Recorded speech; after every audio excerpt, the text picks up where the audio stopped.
Bonjour Guillaume, Bonjour Maxime, tu vas bien?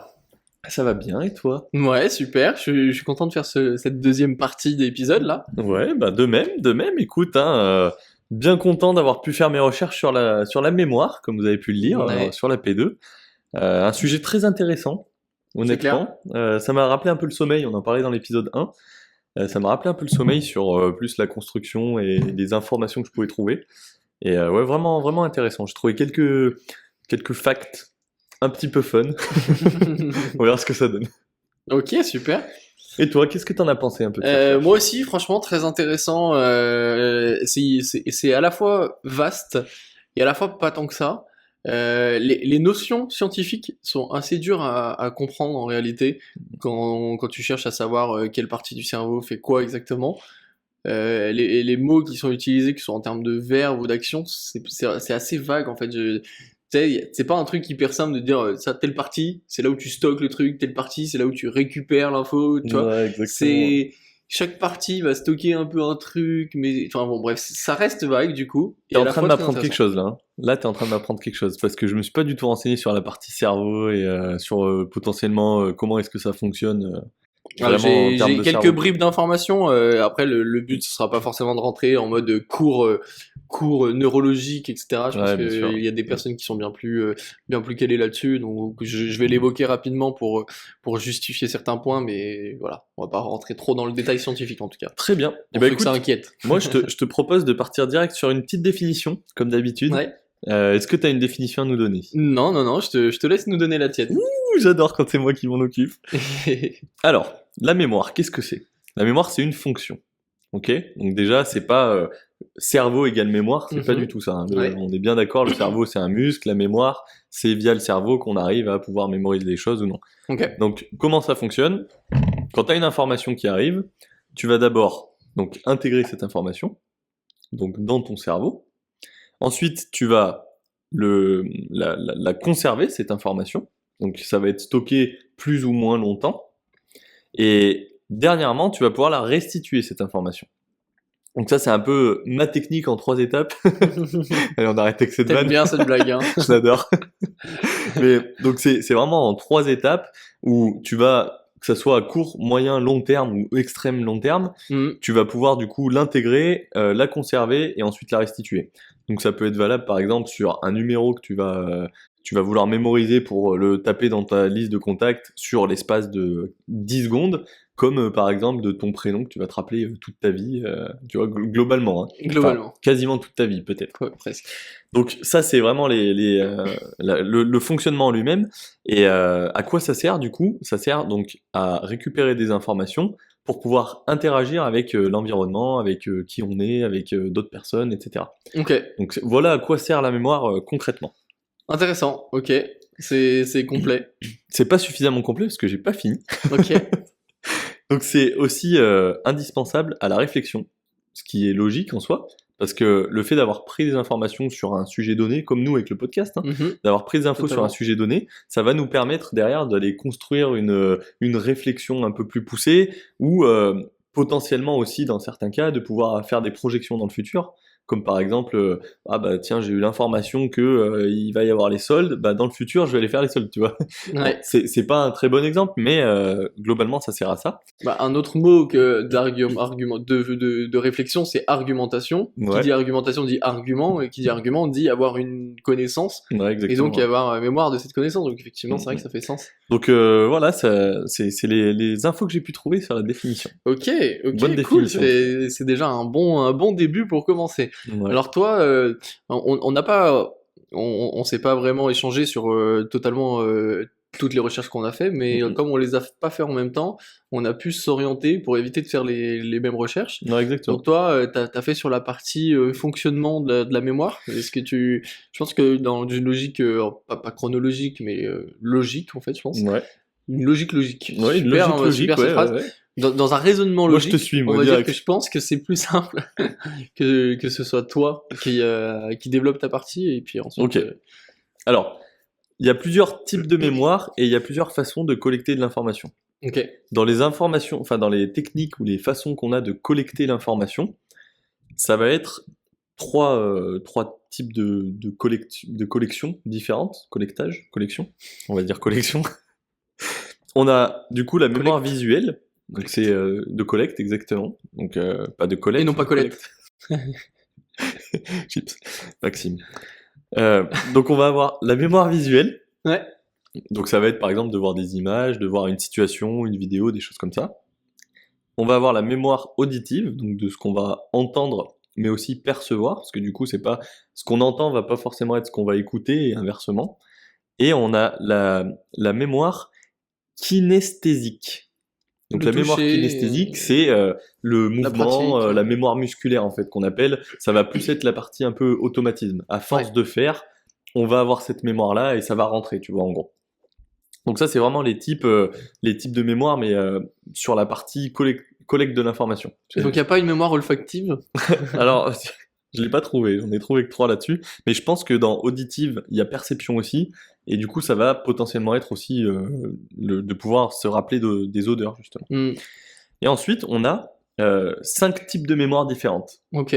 Donc là, on avait les mémoires partie collecte, et là, on va avoir la partie stockage et pour quelle durée. Ok. Donc on va avoir la mémoire de travail. Ça, c'est plus celle que je disais dans le sens où on va pouvoir mémoriser un numéro de téléphone ou une action à faire dans une tâche donnée, juste le temps de la tâche. Donc je m'explique. Donc la mémoire à court terme, en gros? Ouais, exactement. Ok. On va retenir l'information, comme par exemple un numéro de téléphone, juste le temps de réaliser la tâche qui va être de le rentrer dans nos contacts, tu vois. Et à force de le faire, finalement, au bout d'un moment, tu finis par le connaître par cœur. Si tu fais toujours le même, oui. Moi, mon numéro de carte bleue, à force de prendre le numéro de carte bleue, tac, tac, tac, le noter, si tu fais ça 10 fois sur 3 semaines, à force, tu le connais par cœur. C'est vrai. Après, tu connais même le pictogramme derrière. Exactement. Je suis bien d'accord avec toi. Donc, ça, c'est la mémoire de travail. Ok. Ensuite, on va avoir la mémoire sémantique. Ouais. Donc, qu'est-ce que c'est la mémoire sémantique? Ça va être tout ce qui va être ancré tout au fond de nous, comme la connaissance du langage, D'accord. la connaissance sur le monde, sur des grands principes, sur un peu le fonctionnement de quand le feu est vert, je passe, quand le feu est rouge, je passe pas. Tu vois, en fait, c'est tout ce qui est ancré et qui est une généralité pour tout le monde, dans le sens où l'exemple du feu, c'est la même chose pour tout le monde. Il faut s'en rappeler, il faut faire attention. Quand le feu est orange, j'accélère. Ok. Logique. J'accélère pas. Logique. Dans d'autres pays où le feu passe au orange avant de passer au vert. Exactement. Dans ce sens-là, ouais. Exactement. Donc, c'est le feu de démarrage, il s'appelle. Effectivement. Donc, ça va être, donc, sur la partie connaissance du monde, connaissance des mots, du sens des mots, de l'utilisation de certains équipements, comme par exemple un micro. Quasiment tout le monde sait à quoi sert un micro, dans le sens où on sait que on parle dedans et ça va enregistrer notre voix, tu vois. Ça, c'est une connaissance générale et c'est pas amené à changer, sauf s'il y a un mec qui fait un faux micro et qui fonctionne pas. Ouais, question. Ouais, c'est clair. Ensuite, on va avoir... On n'y pense pas, mine de rien. Ouais. Quand il pense, on n'a pas conscience de toutes ces choses que notre cerveau a mémorisées pour nous permettre juste de faire des choses simples, tu vois, genre... Qu'on mémorise le fait qu'une gourde, ça a toujours, qu'un liquide, un récipient, ça a toujours un seul orifice vers le haut justement par rapport à la gravité, et que, du coup il y a toujours ce mouvement. Tu vois, tout ce que tu fais, c'est tous ces trucs-là, c'est un truc que ton cerveau a enregistré. Ça paraît logique, mais en fait, quand on parlait de la mémoire sur l'épisode 1, je pense qu'on s'est orienté vraiment sur apprendre de nouvelles choses, et on s'est pas vraiment orienté sur tout ce qu'on sait déjà. Toutes les automatismes qu'on a, comme par exemple respirer, tu vois. Je vais te sortir un fun fact direct. Ok. Il est arrivé, il est là. Je t'ai lancé la perche. Est-ce que tu connais la différence entre nous et les baleines? Ils sont obligés de remonter à la surface pour respirer. Non, Alors oui, forcément, du coup. Ouais. Mais en gros, nous, quand on dort, on n'a pas besoin d'être à moitié éveillé ou d'être éveillé pour penser à respirer. Notre corps le fait naturellement. Ok. Ça, c'est la mémoire sémantique, du coup, qui va être de faire en sorte qu'on ne meure pas, concrètement. Ouais. Et par rapport aux baleines, les baleines, elles ont une partie de leur cerveau qui dort, et l'autre partie qui reste éveillée pour pouvoir leur faire penser qu'il faut qu'elles remontent à la surface pour respirer, etc. Ça veut dire qu'elles ne sont jamais à 100% endormies, elles sont toujours à moitié endormies. Voilà. C'est un truc de ouf. Ouais, je le savais, et tu vois, ça m'était sorti de la mémoire, pour le coup. Mais alors, du coup, pourquoi? Parce que ça t'intéresse C'est pas, ça la question. Mais bah, alors, je pense que c'est une information qui, sur le moment, est intéressante, mais qui ne me sera pas forcément utile plus tard. C'est vrai que tu as peu l'occasion de dire, est-ce que vous saviez que les baleines, Bah, voilà, c'est elles dorment ça. qu'à moitié? À part si tu fais un podcast sur les baleines. Ouais, mais du coup, je vais le mémoriser pour le podcast et peut-être qu'après, Une je seule l'aurai fois. oublié.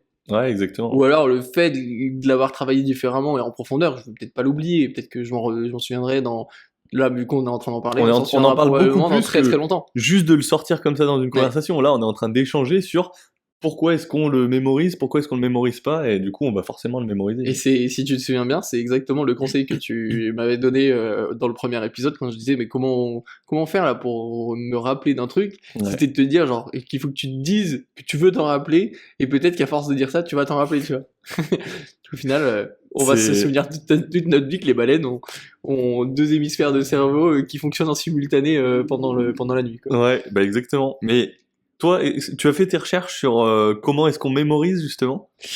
Il y a Des techniques de mémorisation, des choses comme ça? Il y a effectivement des techniques de mémorisation. Est-ce que tu veux que je les aborde maintenant Bah écoute, il me reste encore 3 mémoires à aborder. Vas-y. Donc, Alors, si tu veux, alors dis-moi, il y a un truc que je peux mentionner, c'est que c'est assez amusant que tu parles de justement ces fameuses ce type de mémoire là, le dernier que tu viens de mentionner, sémantique. sur la mémoire sémantique avec on va avoir le langage, etc.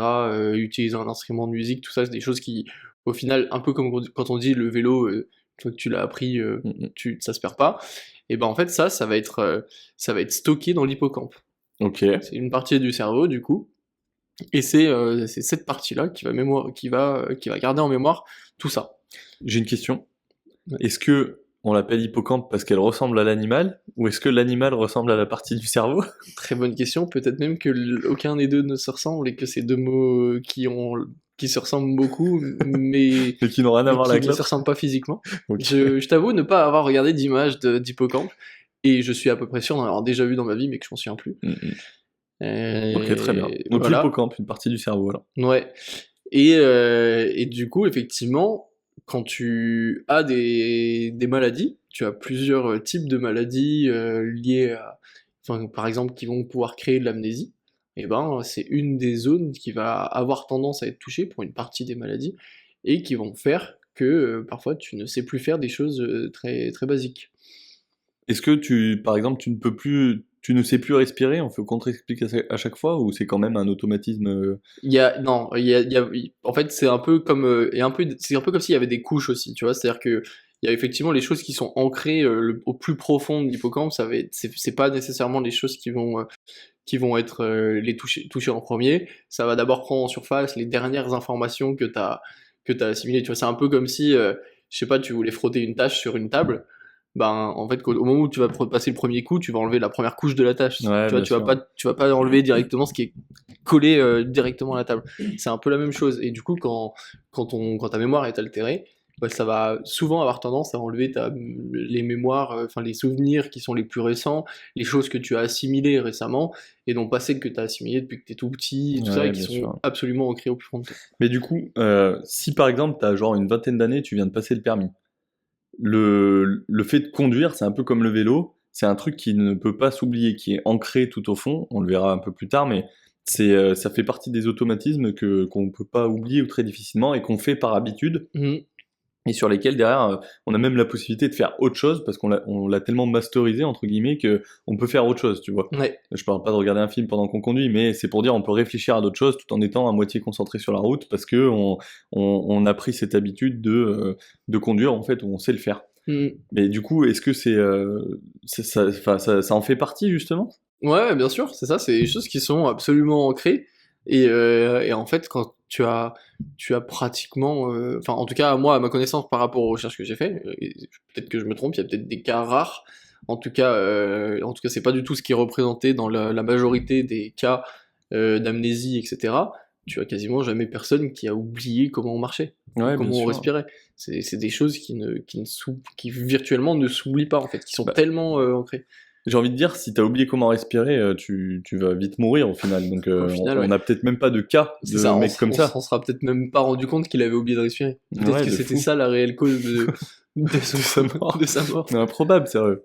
Ok, très bien. Mais du coup, moi, ça m'amène une question. Comment est-ce qu'on fait pour faire en sorte que un mec qui devient amnésique, par exemple, au lieu d'avoir uniquement les trucs qui sont les plus ancrés, etc., comment est-ce qu'on fait pour ancrer toute sa personne, tout qui il est, tout ce qu'il a appris, etc., tu vois? Si c'est lié à une maladie ou d'autres causes, disons que parfois les dommages sont irréversibles, tu vois, c'est un peu comme si tu avais une déchirure musculaire, tu vas pas pouvoir recréer du muscle là où il y en a pas, tu vas pas pouvoir rattacher du muscle là où il y en a pas, sauf tu vois, chirurgie, etc. Mm. Mais faire une chirurgie sur un muscle de ta cuisse ou faire une chirurgie sur l'hippocampe de ton cerveau, C'est pas la même chose. c'est pas la même chose. Je suis même pas sûr que ce soit encore une technologie qu'on sache maîtriser, tu vois. Honnêtement, Je vais pas m'avancer là-dessus. j'ai pas l'info, mais ça me Moi, paraît quand même moi, je compliqué ferai pas de... confiance. Moi, Ouais. je ferai pas confiance.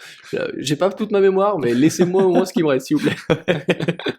Laissez-moi, je sais Quoique, respirer et Au marcher. pire, le risque, c'est quoi? C'est que s'il se plante, tu sauras même pas qui s'est planté. T'auras oublié. Tu t'en souviendras pas. Putain. En vrai, dit comme ça. Ouais, putain. Ok, Ouais. ok, Non, très plutôt bien. intéressant. C'est très complet. Et du coup, toi, les prochains types de mémoire? Ouais, alors j'en ai encore 3 du coup. Ouais. On va avoir la mémoire épisodique. Alors qu'est-ce que c'est? C'est le fait de se rappeler des moments personnels qu'on a vécus. Les événements, quoi. Ouais, et ben les événements personnels ou moments, exactement. Ouais. Et en fait, ça nous permet aussi et surtout de nous situer dans l'espace-temps. De se dire par exemple, ah oui, quand j'avais 22 ans, je me rappelle qu'à mon anniversaire, on a fait ça. Et du coup, tous les événements qui étaient à peu près autour de ça, ça te permet de les situer par rapport à toi, un événement, du coup, un événement épisodique, comme par exemple ton anniversaire, tes 22 ans. Tu sais qu'à peu près autour de tes 22 ans, tu avais acheté une nouvelle voiture. Et du coup, tu arrives à situer depuis quand ça date, parce que tu sais que c'était à peu près autour de tes 22 ans, tu vois. Et ça, c'est en se basant sur du coup la mémoire épisodique qui te permet d'ancrer une information personnelle. Hmm. D'ailleurs, du coup, j'ai un autre fun fact.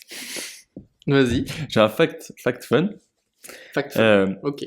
C'est d'ailleurs pour ça qu'on se rappelle pas forcément de ce qu'on a vécu quand on était très jeune, parce que cette mémoire-là, elle se développe entre 3 et 5 ans. D'accord. Ce qui fait que, étant donné qu'à cette époque-là, on vit que des choses personnelles, on n'apprend pas de nouvelles choses. Enfin, on n'apprend pas de quoi passer le bac, tu vois ce que je veux dire. Donc, on n'apprend pas des dates en histoire qu'on va ressortir. Ouais. Donc, en fait, on va se rappeler que des moments les plus importants qui nous ont touchés nous personnellement. Et ça se développe que entre 3 et 5 ans. Ça veut dire que tout ce qui est avant 3 ans, tu ne peux pas t'en rappeler. Concrètement, tu peux te rappeler comment respirer, marcher, parce que tu as appris et que c'est des automatismes, mais tu peux pas te rappeler de genre ah oui c'est vrai putain il y a mon père quand j'avais 1 an je me rappelle il a fait ça. Non, c'est pas possible concrètement, tu ne peux pas te rappeler d'événements comme celui-ci. Ou alors tu t'inventes une vie. Tu t'inventes une vie. Ok, C'est intéressant. possible. Et du coup celle-ci elle est liée à la mémoire sémantique.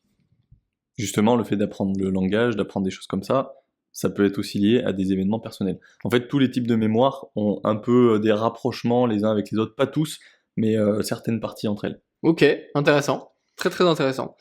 Avant que tu poursuives, est-ce que tu te souviens quelle partie du cerveau contient la mémoire sémantique Ah, je saurais pas que te dire. je viens de te dire juste avant? L'hippocampe. L'hippocampe. Ouais, Eh ben c'est faux.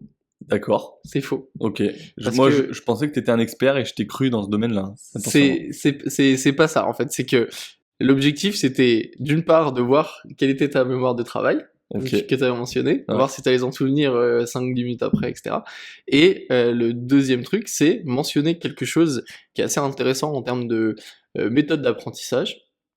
En fait, qui n'est pas réellement une méthode, mais qui est quelque chose qui s'applique beaucoup, enfin qui a un grand impact sur la mémoire, c'est les erreurs. Ouais. Quand tu apprends une mauvaise chose et que tu te rends compte plus tard de ton erreur, tu vas avoir plus tendance à t'en rappeler. Elle est très Donc bien si placée. là aujourd'hui je te dis que finalement cette mémoire sémantique, elle est stockée dans le lobe temporal, Ok.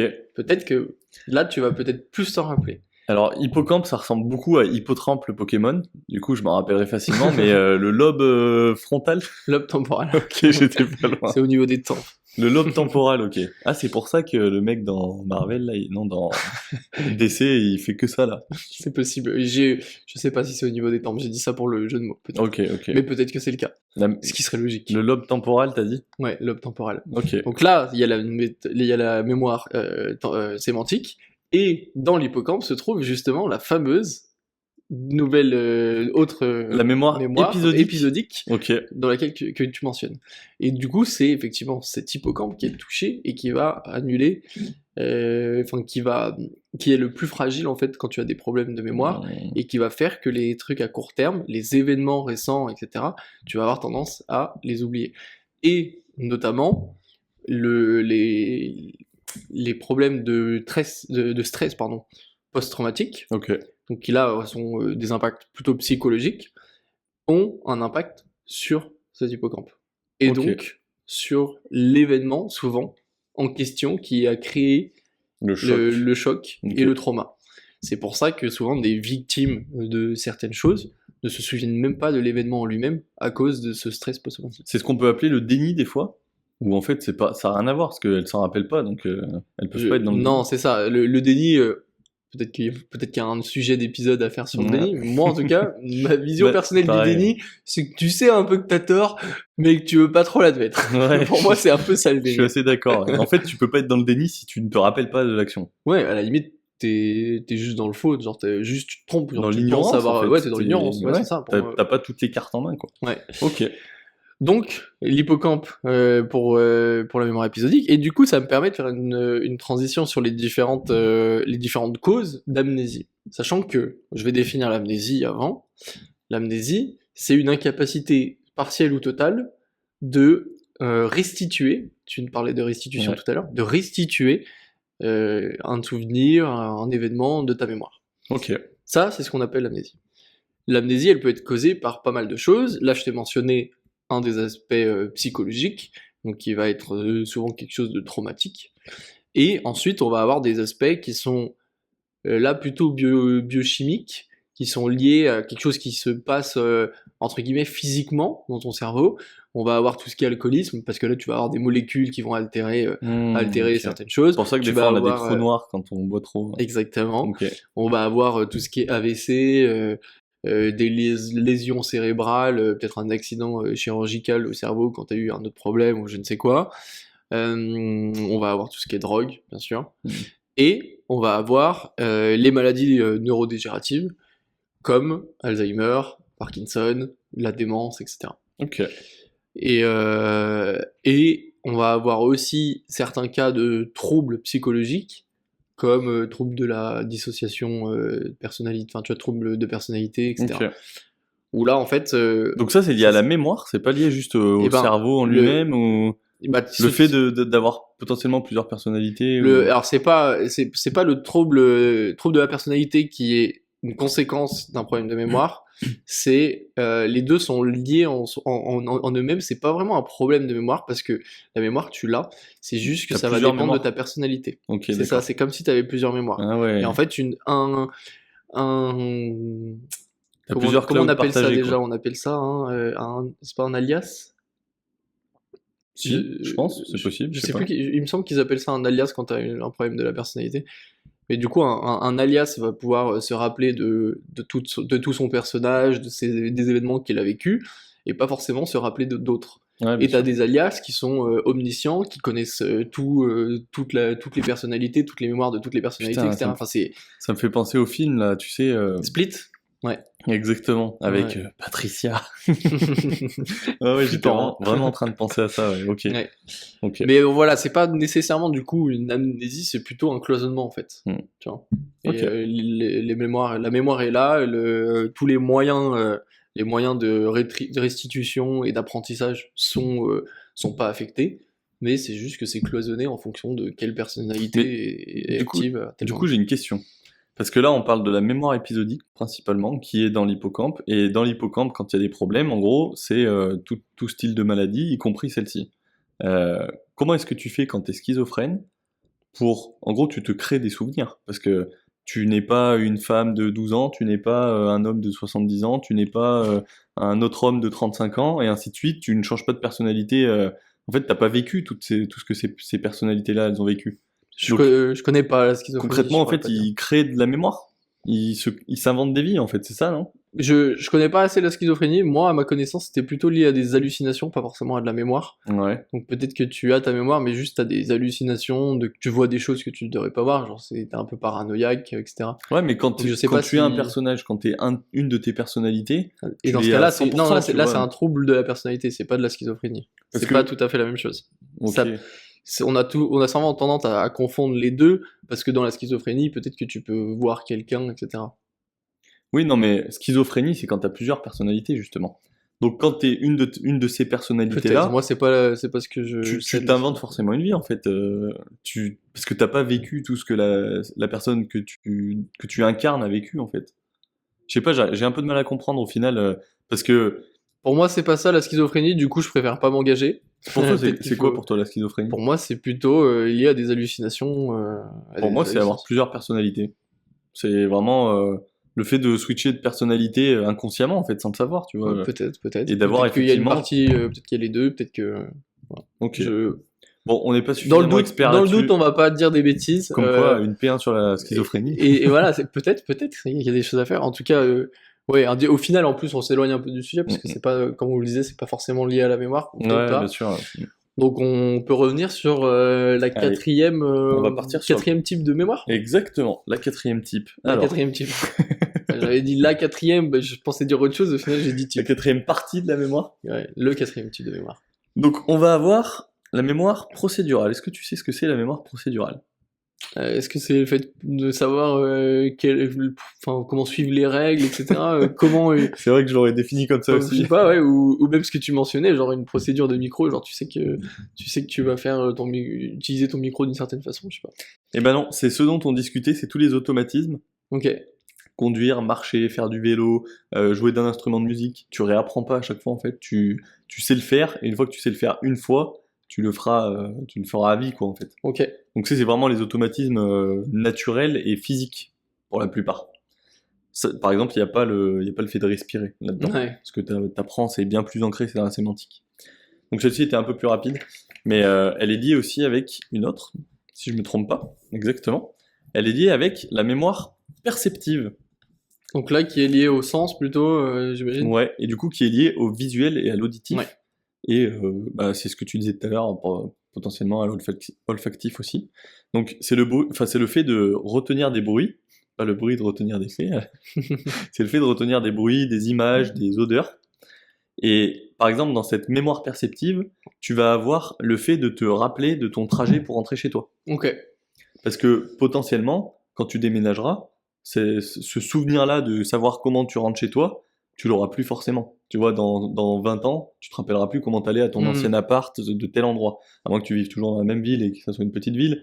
Mais quand tu déménages, tu perds l'habitude et du coup, tu perds la notion de le faire en automatique, de rentrer chez toi et d'avoir la possibilité de réfléchir à autre chose en même temps. ok. Alors que quand tu fais un trajet qui est nouveau, tu vas mettre le GPS, tu vas être concentré sur le GPS parce que sinon tu vas potentiellement te perdre. Ouais, je vois. Donc c'est aussi lié au souvenir des visages, des voix, des lieux. Donc par exemple quand tu vois, admettons, tu te rappelles au fond de toi que ton grand-père il avait une maison avec un petit cabanon de jardin, etc. où il y avait les trucs de la piscine. Et bah tu te rappelles que tu as passé des bons moments à cet endroit-là, etc. Ça c'est la mémoire perceptive, puisque c'est ce que tu as perçu sur ce moment-là. Et c'est ce que tu as, ouais, concrètement ce que tu as vécu, et c'est un instant. Donc c'est lié à la mémoire procédurale aussi, d'où le fait de les trajets maison où en fait tu fais ça maintenant en automatique quoi. Qu'est-ce qu'on a d'autre? Ça permet aussi de faire une économie cognitive. Donc ça t'évite d'avoir à réfléchir quand tu le fais. D'accord, donc ouais, c'est comme si tu avais les chemins de tes neurones qui sont plus courts et optimisés pour que du coup tu utilises moins d'énergie. Ouais, exactement. Dans ta tête que quand tu dois restituer telle information. Alors, Cette information est mise au plus proche, en gros, pour que tu utilises moins d'énergie. en fait, on peut le recomparer au GPS, tu vois. Parce que quand tu rentres chez toi tous les jours, ou quand tu vas chez un pote, tu vas mettre ou non le GPS. Si tu vas chez un pote, tu vas mettre le GPS, à moins que tu y ailles tous les jours, mais tu vas mettre le GPS. Ça va te prendre du temps et de l'attention. Et du coup, tu vas pas être concentré à faire autre chose, sinon tu sais que tu vas potentiellement faire une erreur et soit pas arriver chez ton pote à la bonne heure ou te perdre, tu vois. Ouais. Alors qu'à l'inverse, quand tu rentres chez toi, tu as la possibilité, en faisant cette économie-là de devoir être concentré sur un truc, d'utiliser les automatismes de la mémoire procédurale pour rentrer chez toi et penser à ce que tu vas manger ce soir, à ce que tu vas regarder à la télé ou ce que tu vas faire le lendemain matin, ce week-end, pendant tes vacances, etc. Ok, je vois.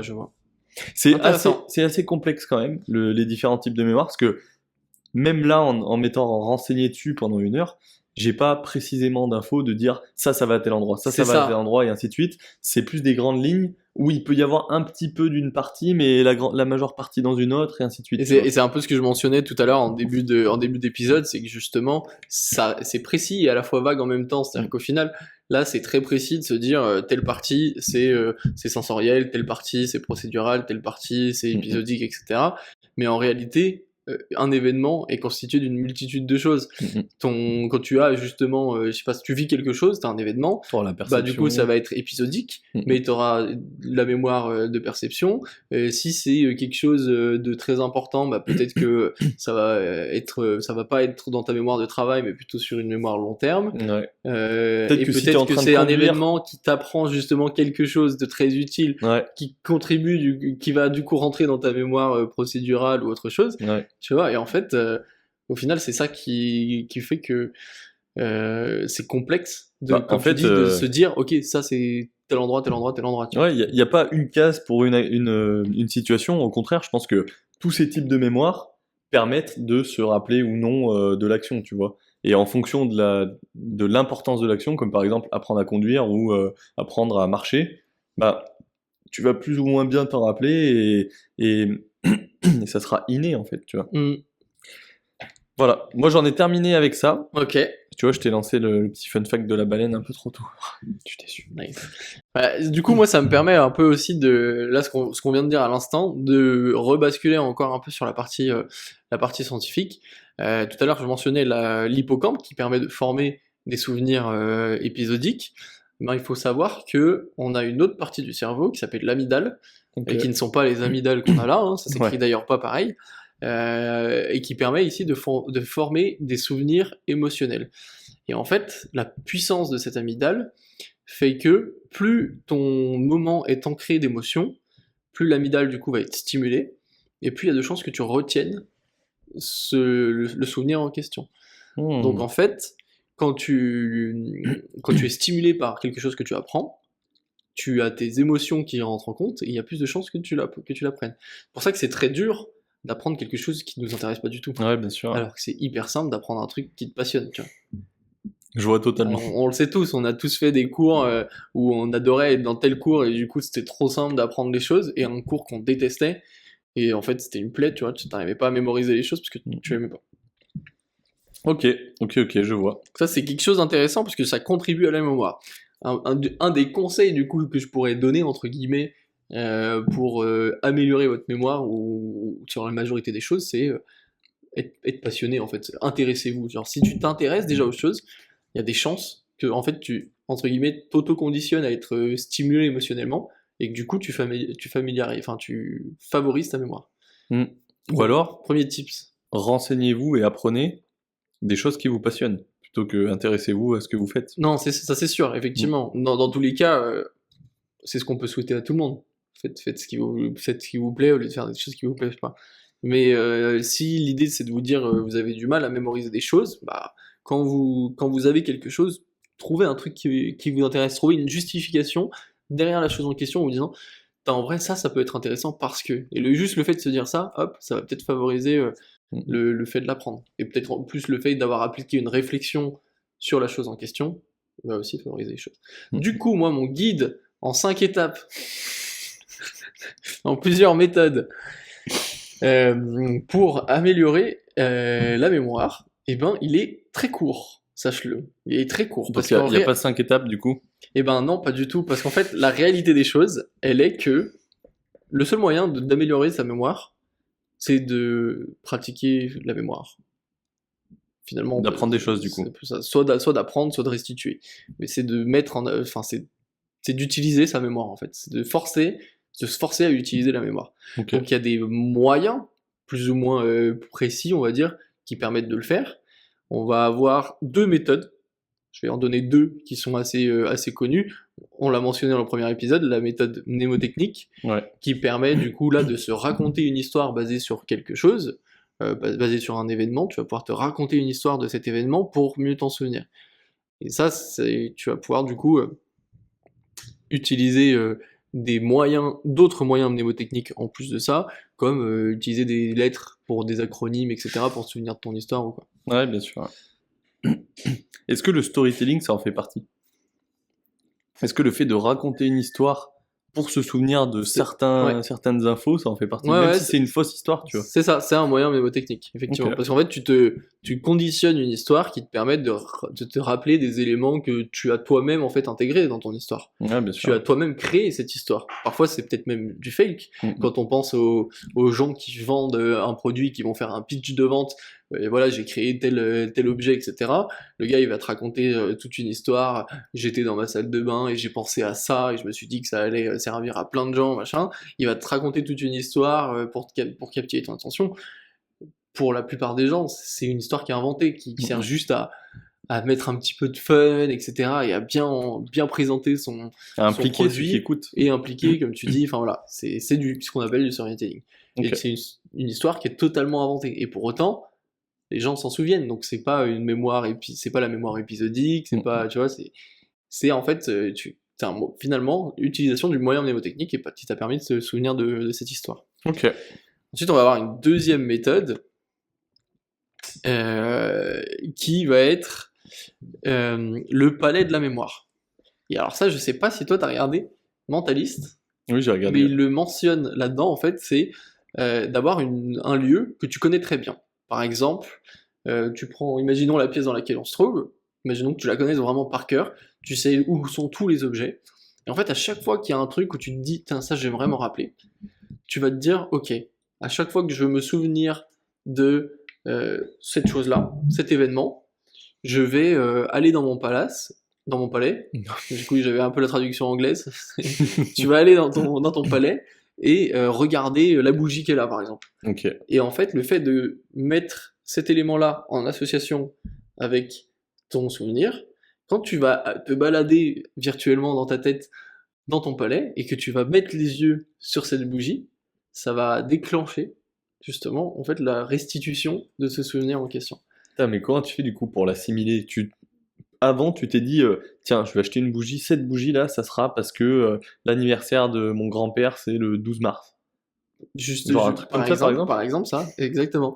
Et du coup, à chaque fois que tu vois cette bougie dans ta tête, tu te dis l'anniversaire de mon grand-père, c'est le 12 mars. Et peut-être que demain, quand tu vas te lever, Putain, et et que viens tu de vas y arriver repenser en sur cette regardant. table, tu vas regarder ça et tu vas te dire, putain, l'anniversaire de mon grand-père, c'est le 12 Mec, mars. c'est même pas le 12 mars en plus. Putain, en plus, tu sais pas pourquoi, mais J'ai peut-être que appris dans de 10 fausses ans, infos. dans 10 ans, t'auras peut-être encore cette bougie en décoration dans un autre appartement ou une maison ou je ne sais quoi, et tu vas te réveiller un 12 mars, tu vas tomber sur cette bougie, tu vas dire, oh, faut que j'envoie un message à mon grand-père. Ce Mec, serait trop drôle. tu sais que je suis en train de penser à un truc. Là, on parle de moyens pour se souvenir des choses, mais pourquoi est-ce qu'on n'aurait pas des moyens de ne pas s'en souvenir aussi? Et en l'occurrence, en pensant à cette bougie, le fait d'assimiler un souvenir négatif à une bougie, de la laisser se consumer entièrement, elle n'existe plus, elle n'est plus là. En fait, ça te fait disparaître le moyen mémotechnique que tu pourrais avoir pour te souvenir de cette partie négative, on va dire, de ce souvenir négatif. Peut-être, le problème, il est que le fait de réfléchir à associer ton souvenir à un objet va aussi avoir tendance à l'ancrer. Parce qu'en fait, ça va aussi utiliser d'autres pratiques. C'est-à-dire qu'en fait, tu mentionnais tout à l'heure la mémoire kinesthésique, la mémoire visuelle, etc. Mhm. En fait, quand tu fais ces exercices-là dans ta tête, tu ressollicites tes moyens visuels. Parce que par exemple, tu as appris quelque chose, tu as vécu un événement, ça a été visuel, donc tu te souviens de certaines choses, tu vas te souvenir du lieu dans lequel tu as été, etc. Si tu t'entraînes à associer cet événement-là à la bougie en question, bah en fait dans ta tête tu vas revoir l'événement.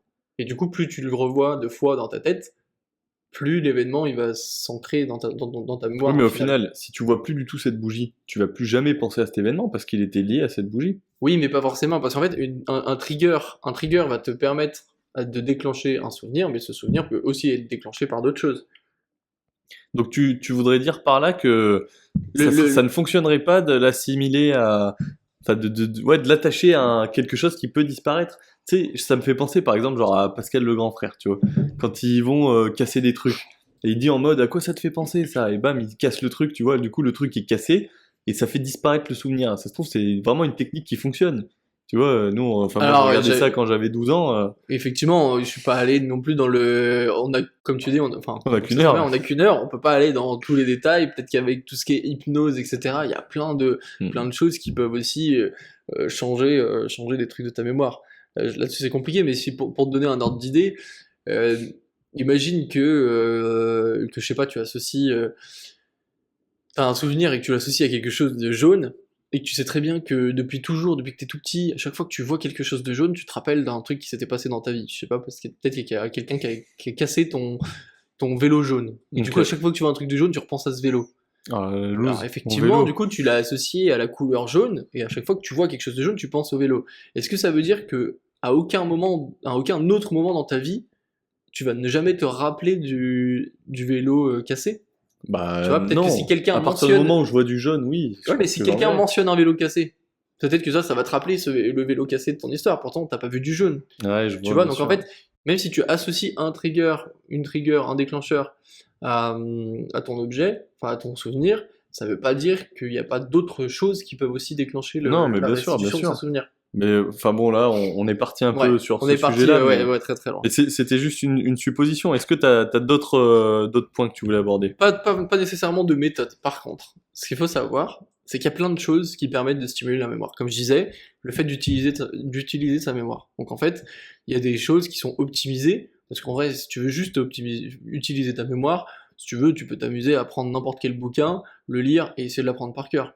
Tu pourrais. Il Hmm. y a aussi des choses qui vont aller vraiment chercher, aller t'entraîner à restituer des choses. Par exemple, tu prends des jeux fléchés, des mots fléchés, mots croisés, etc. Tout ça, c'est des choses qui t'entraînent à aller chercher dans ta mémoire un mot de vocabulaire.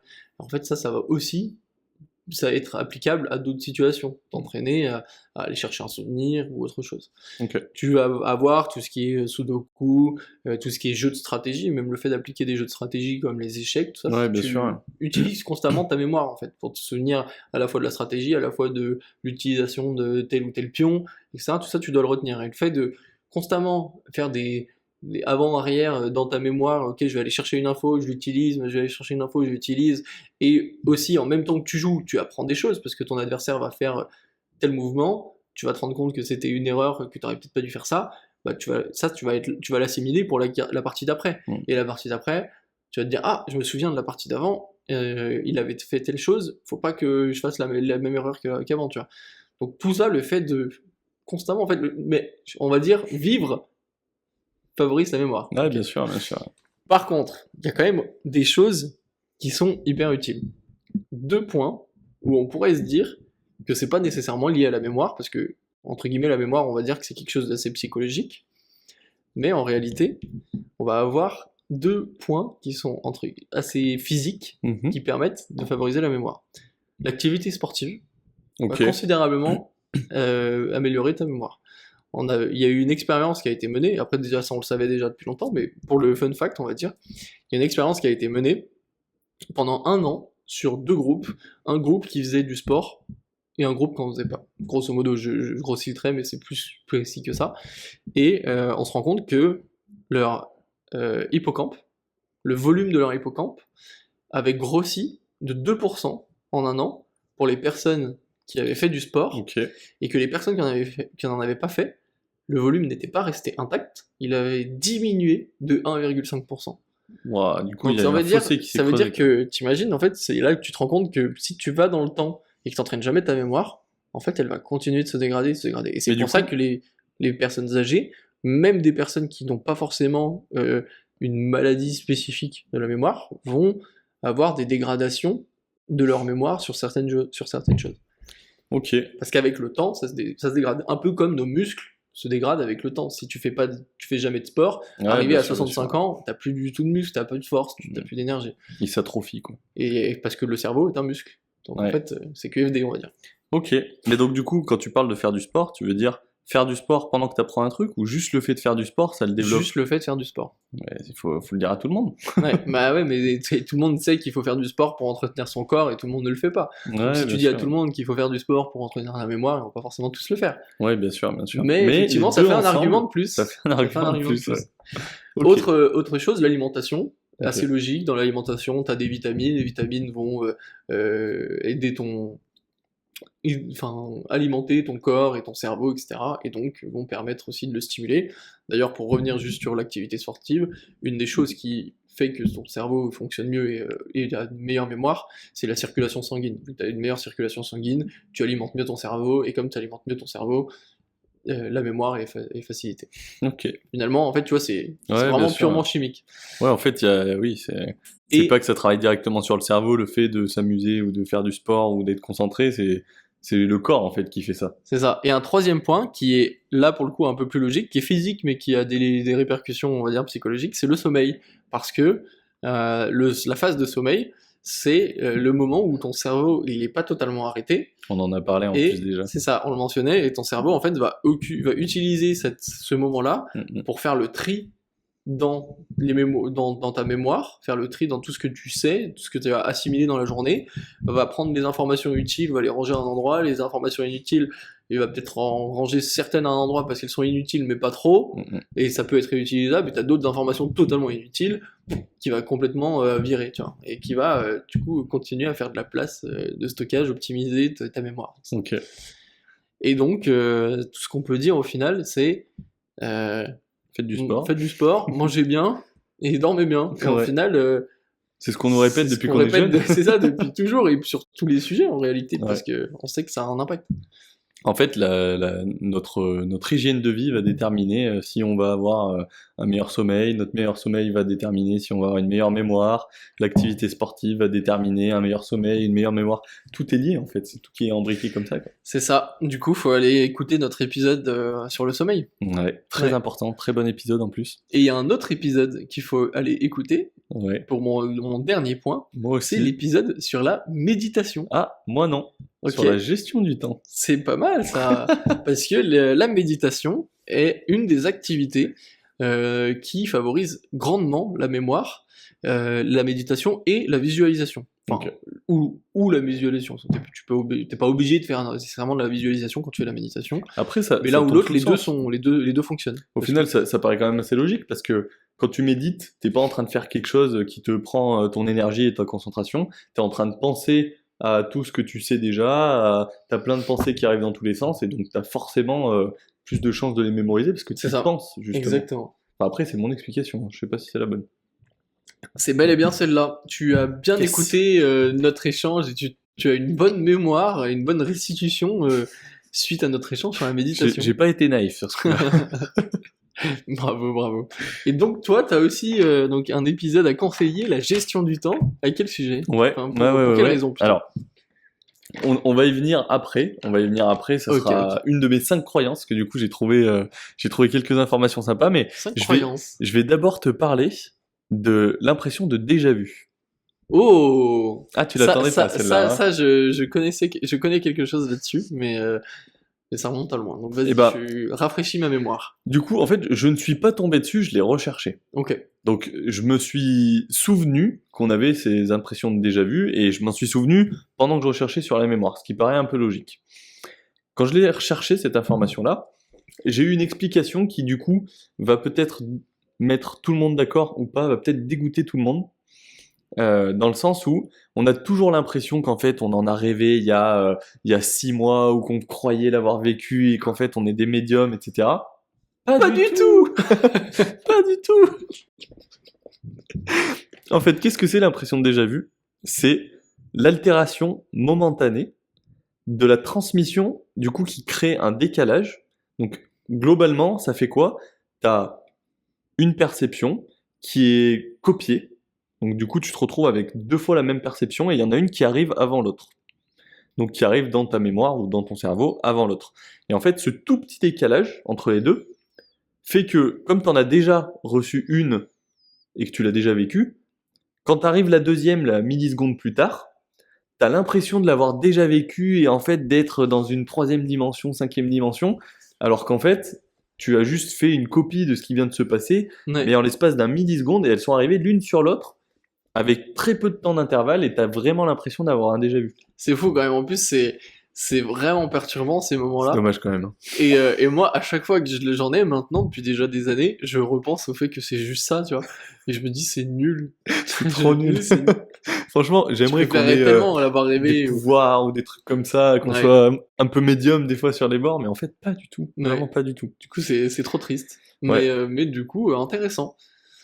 C'est les limites de notre fonctionnement interne. Mais c'est fou quand même On qu'on a ait des réussi lags. à savoir ça, au final. Parce que si ça se trouve, c'est pas vrai. On a cette explication-là qui a été donnée, mais est-ce qu'on a une preuve un jour que, genre, il y a quelqu'un qui a été analysé pile au moment où il a eu une impression de déjà vu, et on a vu qu'il y a eu 2 petits signaux d'affilée qui sont arrivés comme ça? Non, on n'en sait rien, en Aucune fait. idée. Mais, T'es allé chercher l'info? non, j'ai pas l'info. J'ai pas Ok. l'info. Mais bon, moi, l'explication me paraît quand même assez logique. Ça peut arriver qu'il y ait des bugs, hein. C'est quoi? C'est pareil dans tout.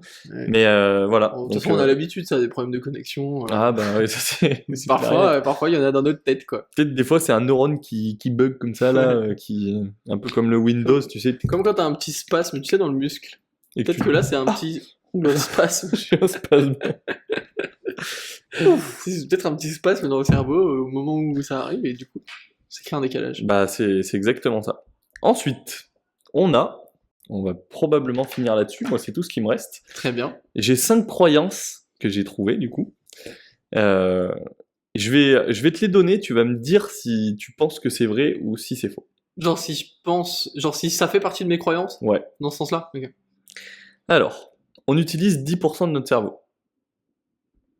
Ah, bah, c'est pas que j'y crois ou pas, c'est que c'est vrai qu'on nous l'a tellement toujours dit, et à la fois, je vois aussi d'autres trucs qui nous disent que c'est faux. Du coup, en fait, j'arrive pas à savoir ce qui est vrai ou ce qui est pas vrai. Bah, malheureusement, le film Lucie a développé encore plus cette croyance. Tu sais, c'est le film où il y a une meuf qui apprend à utiliser 100% de son cerveau, etc. Et elle fait des trucs de dingue avec son corps. Elle voit à travers les murs et machin, tu vois. Et en fait, non, on utilise bien 100% de notre cerveau, mais pas en même temps. C'est ça. Et en fait, on va avoir toutes les zones qui vont s'utiliser les unes après les autres en fonction de si par exemple là je vais attraper cette gourde, bah, il va y avoir une partie de ma mémoire qui sait que c'est une gourde, qui sait à quoi ça sert, une partie de mémoire musculaire parce que je le fais inconsciemment Ouais. et en même temps je suis en train de te parler. Du coup, en fait, il y a plusieurs choses qui se passent. Il y a plusieurs choses qui se passent dans dans mon cerveau et dans ma mémoire au moment où je vais aller attraper cette gourde, la saisir pour aller jusqu'à la boire parce que je sais où est ma bouche, c'est une mémoire, etc. Enfin, donc on va pas utiliser 100% parce qu'il n'y a pas tout qui va arriver en même temps, mais en même temps on utilise quand même 100% de ce qu'on a comme capacité cérébrale Ce qui est logique. pour tout faire tout le temps. Ce qui est logique, c'est un peu comme si tu disais, quand tu marches, tu utilises 100% de ton corps. Ou quand tu fais une action physique, tu utilises 100% de ton corps. Non, si je soulève mon verre, bah, j'utilise pas 100% de mon corps. Pour autant, dans la vie de tous les jours, j'utilise 100%. J'utilise 100%. Ouais. Mais jamais tout en même temps. Ouais. Tu bouges jamais les bras, les pieds et la tête en même temps. Tu vois, Bah disons que c'est compliqué, ou alors tu passes un peu pour... bah, tu le fais pas tout le temps, en tout cas. Ça arrive que tu fasses tout en même temps. Mais... quand on te chatouille par exemple. Et du coup, voilà, ouais, effectivement, au final, c'est logique. Ouais. Mais du coup, j'étais déçu aussi. Ouais. Parce qu'on nous a vendu le cerveau humain, encore énormément de On capacités. pourrait machin. l'améliorer pour redevenir des surhommes. On pourrait prendre les pilules comme dans Limitless, machin. Enfin, tu vois, on nous a vendu des trucs avec la science-fiction. Mais Complètement. en fait, je me rends compte que c'est du bullshit, quoi. C'est complètement du bullshit. Est-ce que c'est des complots? C'est un complot, peut-être. Allez voir notre épisode sur les complots. Allez le voir. C'est vrai qu'il était intéressant, cet épisode. Qu'est-ce qu'on a ensuite? On a relire en boucle pour apprendre par cœur. Est-ce que pour toi, c'est une technique qui est efficace ou pas? Ça s'appelle le bachotage. Eh ben, je dirais que oui pour certaines personnes. Moi, je crois avoir appris ça un peu plus quand j'étais un peu plus jeune, qu'il y a des personnes qui sont plus sensibles à différents types d'apprentissage. Je mentionnais visuel, auditif et kinesthésique. Et du coup, une personne qui est sensible à l'apprentissage visuel, si elle le lit plusieurs fois, pour moi, il y a toutes les chances, toute la logique derrière pour que effectivement elle le retienne plus souvent. parce que c'est la répétition qui fait ça. Après, je sais aussi que dans la mémoire, ce qui va faire que tu vas apprendre quelque chose, c'est de C'est se le l'action. répéter, ou soit le faire, mais le répéter, mais pas en une seule fois. C'est sur des intervalles de temps différents. Et du coup, c'est par exemple, tu le lis aujourd'hui, tu vas le lire dans une semaine, tu vas peut-être le lire dans 3 semaines, et dans 6 mois, et là, tu l'auras totalement retenu, même si tu l'as fait que le lire, tu vois. Ouais, bien sûr. Mais si tu le lis 4 fois au même moment, bon, je suis pas sûr que ça fonctionne. Et bah, effectivement, Tu vas ça pas ne répondre. fonctionne pas. Ok. C'est la technique d'apprentissage qui fonctionne le moins bien. Donc ça va plus être en fait ancré dans la mémoire de travail.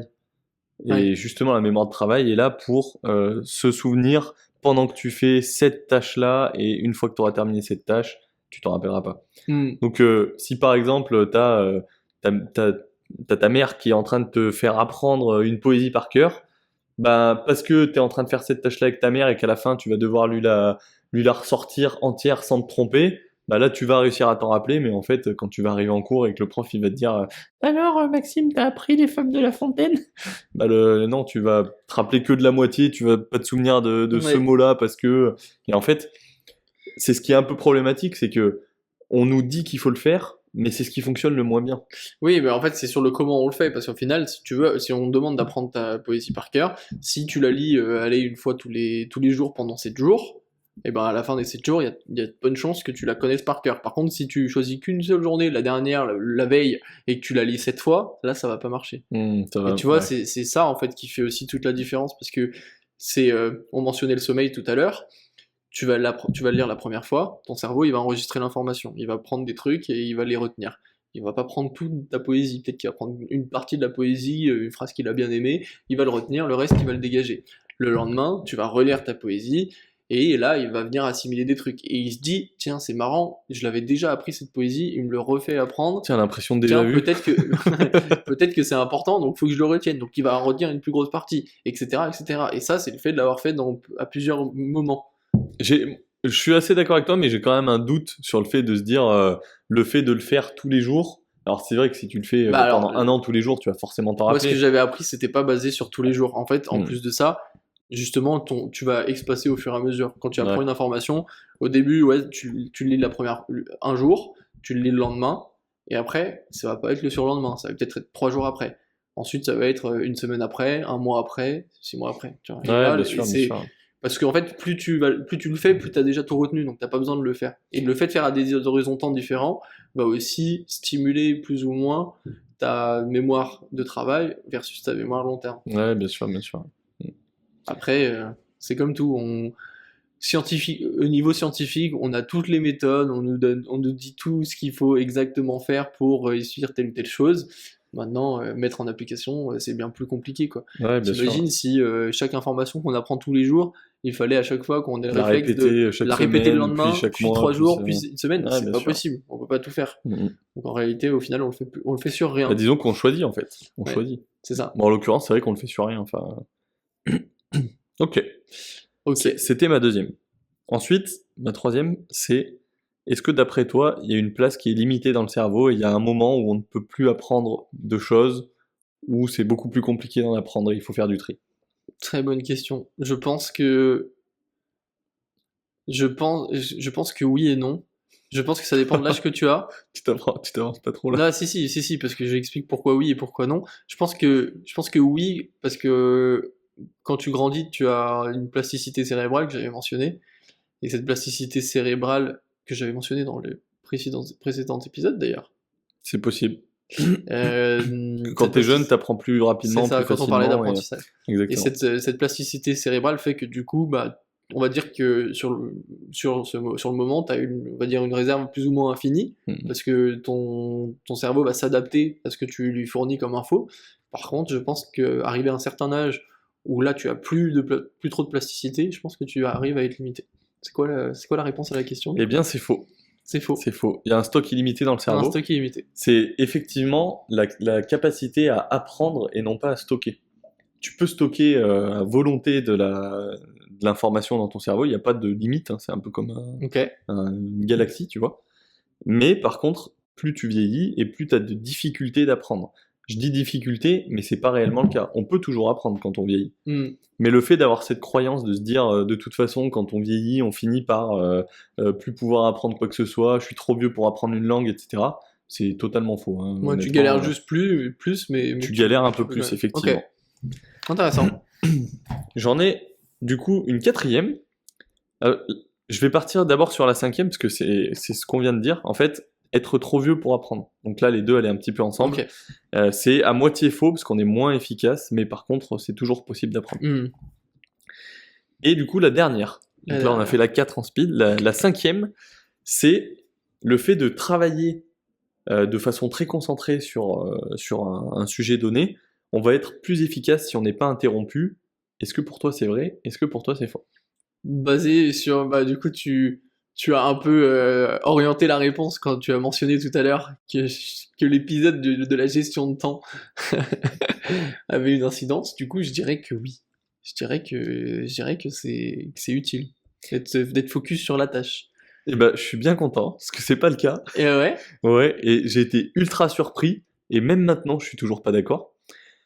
Il conseillait énormément, dans l'étude que j'ai lue, il conseillait énormément la méthode Pomodoro, avec les tomates. Le fait de être concentré sur une tâche, puis prendre une pause, concentré sur une tâche, prendre une pause, ouais. et pas d'avoir un gros bloc de travail, par exemple, de Ah oui, 4 mais heures sans pause. c'est parce que t'as dit, t'as parlé de... Ah, alors peut-être... Ok, t'as dit deux choses dans ton truc. T'as parlé de pas de distraction. Et Non. moi, non. Non, non, vraiment, c'est de travailler sur une période non-stop. Oui, j'ai dit sans distraction. Ouais, Je je crois pense que t'as que j'ai dit dit sans sans distraction. distraction. Oui, je crois que t'as dit sans distraction. Moi, j'avoue que En je suis fait, resté sur cette partie-là. sans le fait Effectivement, de là-dessus. faire autre chose, sans le fait de faire une pause, d'être interrompu. Ouais, Bah, bah, est-ce que- alors dans ce cas-là, effectivement, moi j'aurais dit non parce qu'on l'avait évoqué justement sur la. C'était pas sur la gestion du temps. Si, c'était sur la Bah gestion si, du la temps méthode de gestion où du on temps. expliquait que en termes de concentration, quand t'as dépassé 25 minutes, une demi-heure, en fait, t'es plus concentré. Donc ce que tu fais après, entre guillemets, ne sert plus à rien. Donc il faut faire une pause pour réinitialiser ton taux de ta concentration et du coup pouvoir refaire. C'est drôle parce que je suis toujours pas d'accord. C'est vrai? J'ai Putain. beaucoup trop de mal à me dire que ça fonctionne en fait. J'arrive pas à comprendre que sur une heure, on doit prendre 10 minutes de pause, 2 fois 5, faire 25, 5, 25, 5. J'arrive pas à comprendre ça vraiment. Pour moi, à partir du moment où tu es focus sur une tâche, déjà le temps d'être vraiment focus et entre guillemets en état de flow pour vraiment enchaîner, bah il va te falloir genre un bon 25 minutes, tu vois. Et en fait, au bout de la 25e minute, bah, potentiellement, tu vas être plongé dedans et tu vas bosser ultra bien parce que tu seras très concentré, tu n'auras pas eu de distraction, etc. C'est pour ça qu'il faut mettre le téléphone à part. Et en fait, ça, c'est un truc que j'arrive toujours pas à comprendre. Pour la mémoire, c'est conseillé justement de faire des pauses. Je pense que c'est plus sur la mémorisation, mais sur le travail en lui-même, moi, je suis pas d'accord, tu vois. Possible, mais possible. On parle pas, effectivement, on n'analyse pas les mêmes choses. Ouais, exactement. Donc c'est sûr. Voilà. Très complet, Ouais, ouais, très ouais, complet. Il c'était y a un bon encore plein épisode. de choses qui sont en suspens. C'est très dur de maîtriser ce sujet de la mémoire sans aller trop dans le scientifique. Parce qu'au final, il y a beaucoup. Enfin, en fait, la majorité des réponses sont scientifiques Ouais. en réalité. Euh, mais mine de rien, on se couchera plus tôt ce soir pour favoriser notre mémoire. On mangera mieux les semaines prochaines pour la favoriser et on fera de On fera du l'activité sport. J'ai une question. Dis-moi. Est-ce que tu vas te souvenir de cet épisode? J'espère. Peut-être pas de tout, mais d'une bonne partie. Ouais. Ben, d'ailleurs, et c'est pour ça que je remarque que les épisodes que sur lesquels j'ai fait le montage entièrement de façon très focus, concentrée, où j'ai vraiment écouté tout l'épisode en même temps que je faisais le montage, et les épisodes où j'ai monté un peu plus rapidement parce que j'étais short en temps, ben j'ai pas le même souvenir de ces épisodes-là. Et versus même d'autres épisodes que, en plus d'avoir fait l'épisode, fait le montage, et en plus je les ai écoutés plus tard, genre sur Et t'en as Spotify, parlé avec d'autres personnes et j'en ai potentiellement? parlé, ceux-là je les connais par cœur, tu vois. Ouais, bien sûr. Ouais.